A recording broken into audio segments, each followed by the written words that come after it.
Okay, to change the column width in Excel, as you can see here, this column here is a bit too small, so it's not fitting everything in correctly, and this one here is too wide.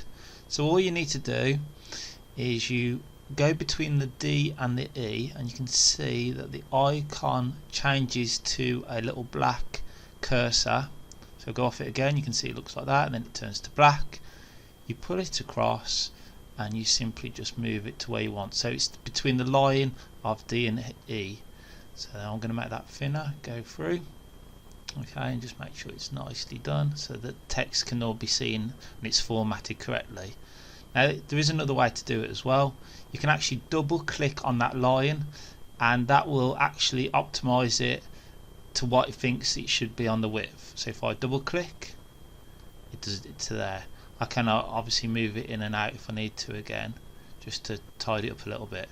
I can also, one last way of doing it, is I can click on the actual letter of the column, D in this case, right click, I can actually type in the column width, and at the moment this is 31. I could type in another one if I so wish.